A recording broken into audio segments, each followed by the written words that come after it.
ఉత్తరప్రదేశ్లోని ప్రయాగ్రాజ్ వేదికగా కొనసాగుతున్న మహాకుంభమేళాలో పవిత్ర స్నానం కోటి జన్మల పుణ్యఫలంగా భక్తులు ప్రగాఢంగా విశ్వసిస్తారు. ఈ క్రమంలోనే త్రివేణి సంగమంలో పవిత్ర స్నానం ఆచరించేందుకు కోటాను కోట్ల మంది ఆ పుణ్య ప్రదేశానికి తరలి వెళుతున్నారు. అయితే అంతటి పవిత్రమైన ప్రదేశానికి వెళ్లలేని వారి కోసం ఆధ్యాత్మిక సేవలో పరితపించే విశ్వభారత్ మీడియా అరుదైన అవకాశాన్ని కల్పించింది. అనంతమైన పాపాలను తొలగించే ఆ పవిత్ర త్రివేణి సంగమ జలాన్ని దేశవ్యాప్తంగా భక్తులకు అందించేందుకు సంకల్పించింది. అనుకున్నదే తడవుగా విశ్వభారత్ ప్రతినిధులు ప్రయాగ్రాజ్కు చేరుకుని పరమ పవిత్రమైన త్రివేణి సంగమంలో గంగా జలాన్ని సేకరించారు. ఆ జలాన్ని ప్రత్యేకమైన బాటిళ్లలో భద్రపరిచి భక్తులకు ఉచితంగా అందిస్తున్నారు.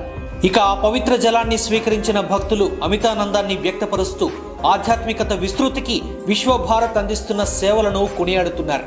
కాగా ఇప్పటికే హైదరాబాద్లో విశ్వభారత్ ప్రతినిధి సంగమేశ్వరాచార్య ఆధ్వర్యంలో జలం పంపిణీ కార్యక్రమాన్ని కొనసాగిస్తుండగా విశాఖ మహానగరంలో పంపిణీ చేసేందుకు కార్యాచరణ రూపొందించినట్లు Vishwabharat group of companies chairman Balivada Ramesh పేర్కొన్నారు. ఆ పవిత్ర జలాన్ని భీష్మ ఏకాదశిని పురస్కరించుకుని ఈ నెల 8వ తేదీ శనివారం నుంచి విశాఖలో పంపిణీ చేయనున్నట్లు తెలిపారు.